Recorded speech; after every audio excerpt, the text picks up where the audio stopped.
Have you ever wondered why humans have different skin colors? We have 4 different skin colors: white, black, yellow, and brown. However, we share a common ancestor. So, why do humans now have 3 different skin colors? In this video, I will tell you why Homo sapiens with dark brown or black skin, who originated in East Africa about 300,000 years ago, experienced changes in skin color, and you will learn how white, black, yellow, and brown skin evolved. Now, let me take you back to the beginning. Imagine that you were one of the first Homo sapiens living in East Africa around 300,000 years ago. You have no clothes, no sunscreen, no hat, no roof that can protect you from the sun all day. Every single day, your body is exposed to brutal ultraviolet light near the equator, and your only protection is your skin, deep brown to black skin. It works like a shield, guarding one of the most fragile things inside your body, folate. So what is folate? Folate is one of the key substances your body needs for cell division, DNA repair, and the healthy development of a fetus. But too much ultraviolet radiation can break it down. And when folate collapses, the consequences can be devastating: birth defects, failed pregnancies, and fewer healthy children. Under the burning sun of East Africa, people with lighter skin could not survive for many generations. So in that world, your skin had to be dark. This was not fashion. This was not beauty. This was not identity. This was nature wrapping your body in black armor. But the story did not stop there. Around 60,000 to 70,000 years ago, your descendants began to leave Africa. They walked into new lands, new climates, new skies. And suddenly, human skin faced a new problem. It had to change again. Because in one place, too much ultraviolet light could destroy folate.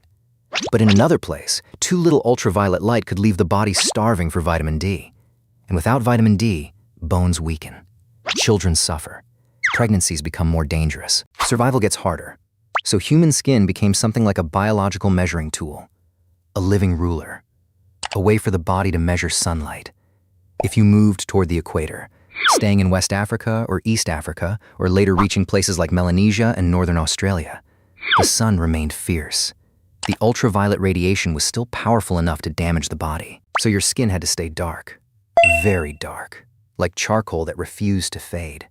Look at many Rwandans, Ethiopians, or Papuan people today. Their deep skin color is not an accident. It is the visible memory of intense sunlight. But if you move toward higher latitudes, north into Scandinavia, Finland, or the Baltic coast, the problem flipped. There, sunlight becomes stingy. For much of the year, the sky barely gives away enough ultraviolet light. And now, the dark skin that once protected you becomes a burden. It blocks the same weak sunlight your body desperately needs to make vitamin D. Without enough vitamin D, children can develop rickets. Bones can soften. The immune system can weaken. Pregnant women can face greater risks during childbirth. And in Ice Age Northern Europe, you were not walking into a pharmacy and buying vitamin D supplements. You could not just drink fish liver oil whenever you wanted.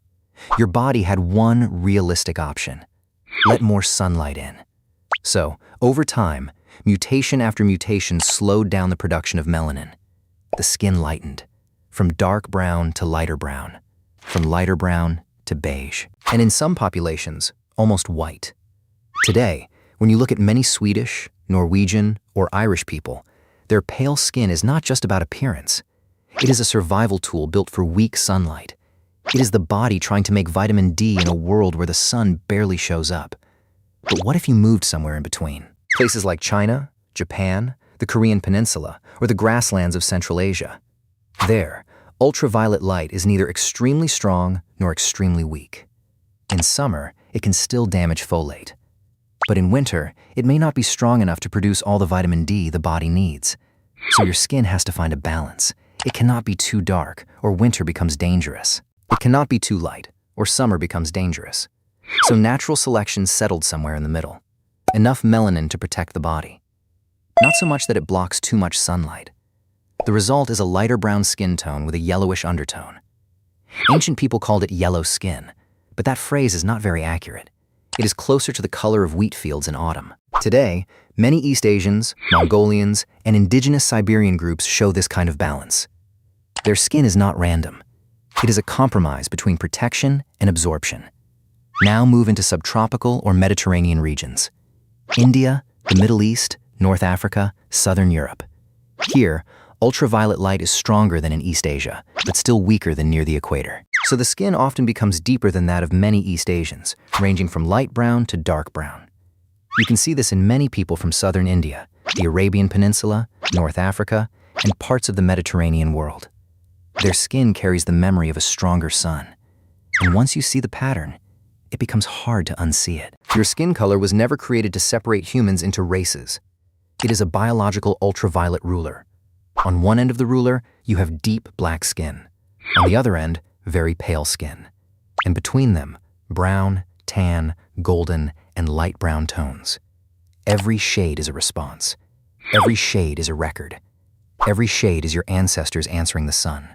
Let me give you a few clear examples. Take a Somali person from near the equator and a Norwegian person from the far north. One may have skin close to ebony. The other may have skin close to milk. Now imagine forcing them to trade birthplaces for thousands of years. In Norway, deeply pigmented skin would make it harder to produce enough vitamin D. Over generations, that could mean weaker bones and more survival problems. In Somalia, very pale skin would be exposed to intense ultraviolet radiation, increasing damage to folate and making healthy reproduction more difficult. Skin color is not decoration. It is life and death written on the body. Or take someone from northeastern China, above 40 degrees north, and someone from the Philippines, around 15 degrees north. The person from northeastern China may have a lighter yellow-brown skin tone. The person from the Philippines may have a deeper brown skin tone. Put the northeastern Chinese person under the tropical sun of the Philippines, and the body may burn more easily, with greater long-term risk from ultraviolet exposure. Put the Filipino person into the long winters of northeastern China, and the body may struggle more with vitamin D deficiency. The difference is not random. It follows latitude. It follows sunlight. It follows the angle of the sun hitting the earth. Even inside one country, you can see the same pattern. In India, many people in the north, closer to Central Asia, have lighter brown skin. Many people in the south, closer to the equator, have deeper brown skin. That is not simply racial mixing. It is tens of thousands of years of natural selection still visible on human bodies today. So now think about your own skin. Whether it is black, white, yellow-toned, brown, or somewhere in between, it carries the route your ancestors once walked. If your skin is darker, many of your ancestors likely lived in lower latitudes, where deep pigment helped protect folate from the sun. If your skin is lighter, many of your ancestors likely moved into higher latitudes, where lighter skin helped the body capture enough ultraviolet light to make vitamin D. And if your skin is yellow-toned, tan, or medium brown, your ancestors may have settled in that difficult middle zone, where the sun was neither too strong nor too weak, and the body had to strike a balance. So the next time you stand in front of a mirror, look at your skin for one extra second. Inside, it is the memory of a person who lived in East Africa 300,000 years ago. A person who began with a dark outer layer, a natural coat. And as their descendants moved north, that coat slowly faded. Step by step, latitude by latitude, generation by generation. And when they moved back towards stronger sunlight, the coat deepened again. Until today, that ancient coat is still on you, still shaped by the land, still shaped by the sky, still shaped by the amount of sunlight your ancestors had to survive. Your skin color does not lie. It is the most honest map on your body. It is a letter written by the sun to the human species, and you are the one carrying it.